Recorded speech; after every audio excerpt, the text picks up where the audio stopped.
Assalamualaikum, Football United ringan amatiran ala gua. Ada news update, kabar terbaru dari Fabrizio Romano yang akan gua sampaikan. Dan seperti biasa nanti akan gua kasih opini ngobrol ringan amatiran. Yaitu ada satu pemain, atau mungkin dua kali ya. Karena ada pemain Napoli, pemain asal Georgia, Kvaratskhelia, yang tentu saja beberapa sobat Football United juga menanyakan gimana ini, kenapa tidak diambil saja oleh Manchester United. Di situ diberikan update, tidak spesifik dengan Manchester United, tapi Manchester City. Lalu menurut gue juga ada informasi yang menarik mengenai pemain ini, terkait secara umum, secara general kondisinya seperti apa. Pemain muda yang tentu saja punya skill cukup bagus ya, bisa bermain di beberapa posisi. Walaupun kalau gue lihat sih utamanya di sisi kiri, tapi di sisi serangan ini dia bisa beroperasi di banyak posisi. Sedang dalam musim yang baik di Napoli. Oleh karena itulah banyak dikaitkan dengan beberapa tim. Dan seperti gue katakan tadi, Fabrizio Romano mengatakan Manchester City ini dikaitkan dengan sang pemain. Dari situ terus gue melihat gimana peluang Manchester United ya. Ternyata sang pemain menurut Fabrizio Romano ini sedang dalam situasi tidak ingin pindah dari Napoli. Sang pemain ini bahagia ya, happy di Napoli, happy dengan klub, dengan pelatih, dengan rekannya, dan tidak ada rencana untuk meninggalkan klub di bulan Januari ataupun musim panas tahun depan. Sehingga untuk klub yang berminat mendatangkan pemain ini ya, Kvaratskhelia, agak sulit bacanya, ya harus mencari strategi lain bagaimana untuk mendatangkan sang pemain ini. Harga dikabarkan pun juga akan tinggi. Pemain ini sekarang menurut Transfermarkt valuasinya ada di 35 juta euro. Tapi menurut Fabrizio Romano angkanya akan jauh lebih tinggi dari itu ya. Karena bagaimana Napoli juga ingin mempertahankan sang pemain. Sang pemain sendiri juga happy di Napoli. Jadi kedua faktor utama untuk membuat pemain itu pindah tidak ada saat ini, sehingga harus ada penawaran yang luar biasa baik untuk klub maupun juga untuk sang pemain, yang artinya transfer besar, lalu mungkin tawaran gaji juga tinggi untuk pemain ini. Nah, terkait kondisi saat ini ya di Napoli dan juga Kvaratskhelia ini, lalu gue hubungkan dengan kondisi di Manchester United, menurut gue nampaknya kecil, hampir tidak ada peluang di bulan Januari untuk mendatangkan sang pemain, karena Manchester United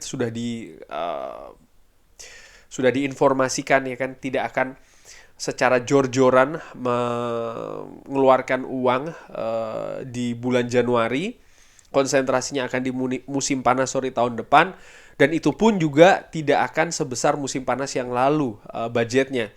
Sehingga untuk mendatangkan pemain ini sih menurut gue dengan situasi yang saat ini yang ada ya, artinya sang pemain nggak ingin pindah, happy di Napoli, Napoli pun juga ingin mempertahankan sang pemain, maka peluangnya hampir tidak ada menurut gue. Lalu pemain kedua yang dihubungkan dengan Manchester United, nah kalau ini ada ya, karena Jeremy Frimpong, pemain muda Belanda berposisi sebagai bek kanan sekarang yang memperkuat tim Belanda Bayer Leverkusen ini, dikabarkan diamati oleh Manchester United, bahkan sudah 3 kali mengirim scout atau pemandu bakat untuk menyaksikan sang pemain. Manchester United memang sedang mencari bek kanan, karena untuk mencari pelapis dan pemain yang bisa memberi kompetisi kepada Diogo Dalot, sekaligus juga memperdalam kualitas skuad utamanya di sektor kanan, karena Aaron Wan-Bissaka cedera dan sepertinya juga tidak masuk ke skemanya Erik ten Hag. Sering dikatakan memang pergerakan di bek kanan ini sedikit banyak juga akan tergantung dari Aaron Wan-Bissaka apakah bisa dilepas atau tidak. Tapi dikabarkan oleh Fabrizio Romano, Manchester United ini ya sudah 3 kali mengirim scout pemandu bakat untuk Jeremy Frimpong. Mungkin sudah ada minat di sana. Pemain ini juga menurut gua pemain yang luar biasa karena masih muda tapi sudah bisa masuk ke skuad Belanda, tim nasional Belanda, gambaran untuk ke Piala Dunia, luar biasa. Ini adalah heat maps dari sang pemain, jelas posisinya ada di back kiri atau daerah kiri, cukup berimbang antara belakang dan juga ke depan ya, artinya dia punya perimbangan antara defensif dan juga ofensif. Ini merupakan statistiknya musim lalu, ada 6 assist di sana, big chances creatednya 4, key passes per gamenya ada 1,2. Passing akurasinya ada di atas 80%. Defendingnya juga menurut gua ya oke, nggak superb atau nggak istimewa banget, tapi di level oke.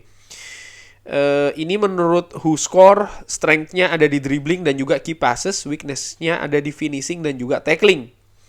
Hal yang menurut gua lebih ke teknikal ya, artinya masih bisa diperbaiki lagi.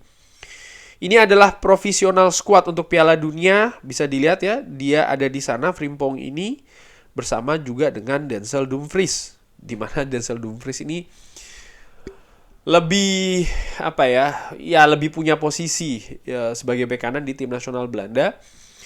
Bahkan beberapa fans Manchester United, mungkin juga beberapa sobat Football United juga lebih memfavoritkan Denzel Dumfries ini untuk bisa diambil ke Manchester United. Walaupun kalau menurut gue sih tidak ya. Karena gue melihat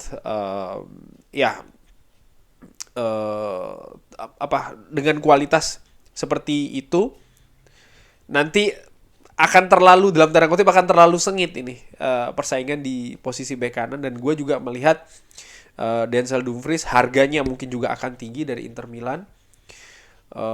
Lalu gue juga nggak yakin sih ya kalau dia apakah akan cocok dengan gaya permainan Premier League, di mana sekarang dia di Inter Milan juga menurut gue konsistensi sih harus yang lebih bagus lagi. But anyway, Frimpong ada di sana ya, dan Jeremy Frimpong sendiri ini menurut Transfermarkt harganya ada di 25 juta euro.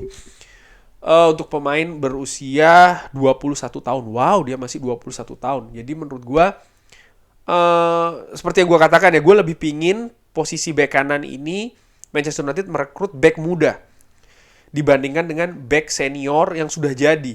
Kenapa? Supaya tidak menghambat perkembangan dari seorang Diogo Dalot. Diogo Dalot ini sudah dalam posisi yang oke. Jadi kalaupun kita mendatangkan pemain baru, menurut gue ya dengan amatiran, jangan levelnya yang di atas Diogo Dalot.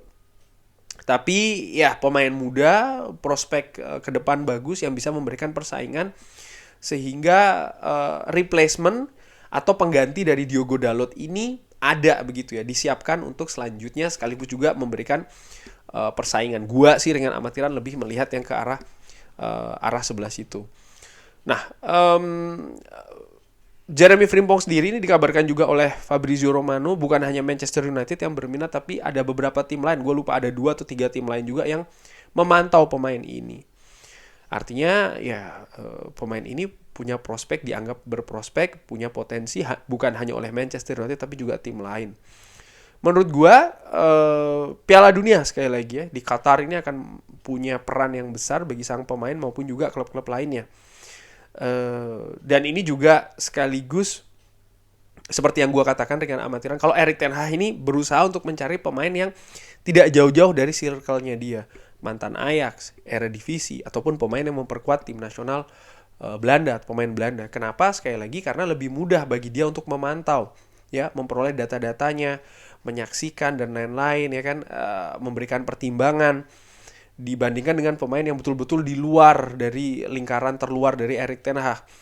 Dia tidak ingin mengambil resiko di sana dan gua katakan make sense ya, masuk akal.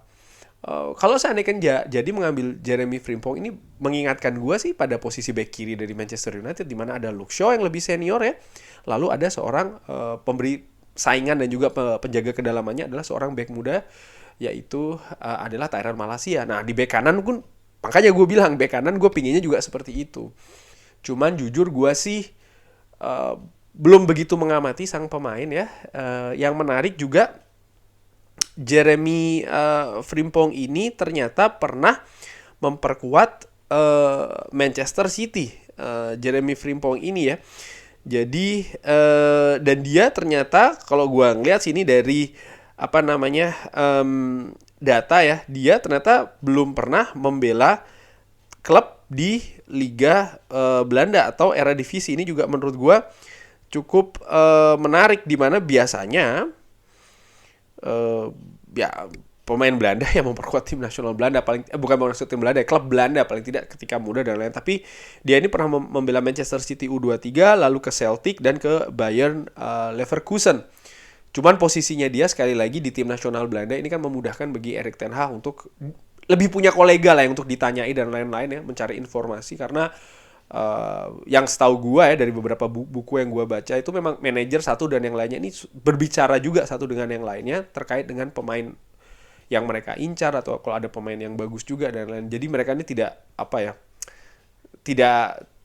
bukannya mereka tidak berkomunikasi satu sama lain. Dan tentu saja Erik ten Hag menurut gue lebih punya ya relasi ya di Belanda dibandingkan dengan yang lain, di mana dia belum punya jaringan mungkin ya, mungkin sekuat pelatih lain yang lebih global, lebih internasional pengalamannya. Tapi menurut gue nggak apa-apa, karena sejauh ini apa yang didatangkan oleh Erik ten Hag ini bagus di Manchester United. Jadi menurut gue sejauh ini pemantauannya tepat sih ya. Jadi kita lihat saja bagaimana Jeremy Frimpong ini. Oke, sekian dulu kabar dari Fabrizio Romano. Tadi gue udah kasih pendapat.